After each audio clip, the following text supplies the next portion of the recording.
नमस्कार साथियों, court marriage session में आज हम एक इम्पोर्टेंट आपके लिए जानकारी लेकर आए हैं। अक्सर जब लड़का लड़की कोर्ट मैरिज करना चाहते हैं तो पूछते हैं कि सर हमें क्या डॉक्यूमेंट चाहिए। तो आज का जो वीडियो है हमारा इसी मुद्दे पर है कि यदि आप एक रजिस्टर्ड कोर्ट मैरिज करना चाहते हैं तो आपको किन दस्तावेजों की आवश्यकता है।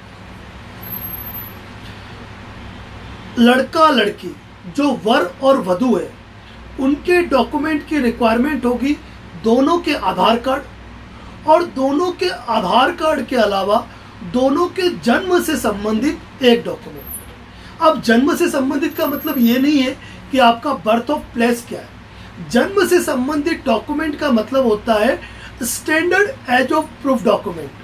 तो standard age of proof document के अंदर कौन कौन से डॉक्यूमेंट आते हैं मैं इसकी जानकारी आपको दे रहा हूँ।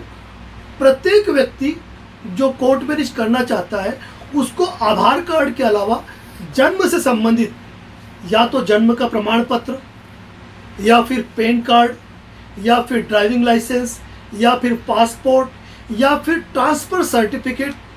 ट्रांसफ़र सर्टिफिकेट को लिविंग सर्टिफिकेट भी कहा जाता है कि आपने अपने स्कूल को कौन सी क्लास में छोड़ा है उसका लिविंग सर्टिफिकेट, या फिर आपके बोर्ड की मार्कशीट। बोर्ड की मार्कशीट में एक बात ध्यान रखिएगा कि कई लोग 12th की मार्कशीट लेकर आ जाते हैं। तो 12th की मार्कशीट के अंदर चाहे ऑल ओवर इंडिया में आपने कहीं से भी की हो, 12th की मार्कशीट में डेट ऑफ बर्थ नहीं आती है। आप 10th की मार्कशीट लगा सकते हो और इसके अलावा 8th की मार्कशीट। 8th की मार्कशीट का मतलब होता है 8वीं क्लास की वो मार्कशीट जिसमें बोर्ड क्लास की मार्कशीट हो। कई लोगों ने जो एजुकेशन ली है वह सामान्य प्राइमरी स्कूल के अंतर्गत ली है जिस समय की बोर्ड क्लासेस नहीं हुआ करती थी, और बोर्ड क्लासेस अगर नहीं थी तो उस समय की मार्कशीट आपके स्टैंडर्ड एज ऑफ बर्थ के अंदर काउंट नहीं होगी। तो साथियों समझ गए होंगे आप कि एक जन्म से संबंधित डॉक्यूमेंट और दूसरा पैन कार्ड। इसके अलावा लड़का लड़की के पासपोर्ट साइज के 3 डॉक्यूमेंट, 3 फोटोग्राफ पासपोर्ट साइज के, और इसके अलावा आपके 2 गवाहों की आवश्यकता होती है। वो 2 गवाह आपके कोई भी हो सकते हैं, आपके मित्र हो सकते हैं, आपके परिचित हो सकते हैं, आपके रिश्तेदार हो सकते हैं, जिनकी उम्र 21 वर्ष से ऊपर होनी चाहिए, और उनके आधार कार्ड की फोटोकॉपी और इसके अलावा उनका एक पासपोर्ट साइज फोटो।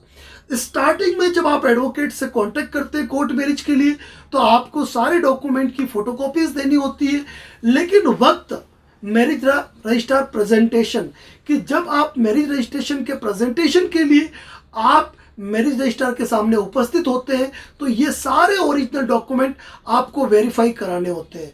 तो आज का ये महत्वपूर्ण टॉपिक है कि किसी भी व्यक्ति को कोर्ट मैरिज करने के लिए किन डॉक्यूमेंट की आवश्यकता होती है।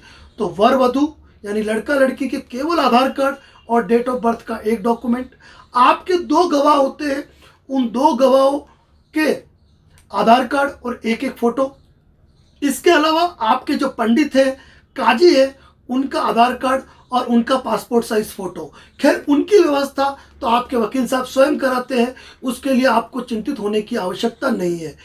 जिलों की नगरी उदयपुर में यदि आप कोर्ट मैरिज करना चाहते हैं, यदि आप मैरिज रजिस्ट्रेशन का कोई प्रोसेस फॉलोअप करना चाहते हैं या मैरिज रजिस्ट्रेशन से संबंधित कोई भी जानकारी चाहते हैं तो आप हमारे हेल्पलाइन नंबर जो कि आपको डिस्प्ले पे ऊपर दिख रहा है, आप निश्चित होकर बिंदास रूप से बिना हिचकिचाहट के आप कभी भी हमें कॉल करके जानकारी प्राप्त कर सकते हैं। मैरिज से संबंधित प्रत्येक जानकारी, कोर्ट मैरिज, लव मैरिज से संबंधित प्रत्येक जानकारी इस YouTube चैनल पर दी जाती है। चैनल पर नए हैं तो सब्सक्राइब जरूर करें। धन्यवाद। जय हिंद, जय भारत, जय राजस्थान।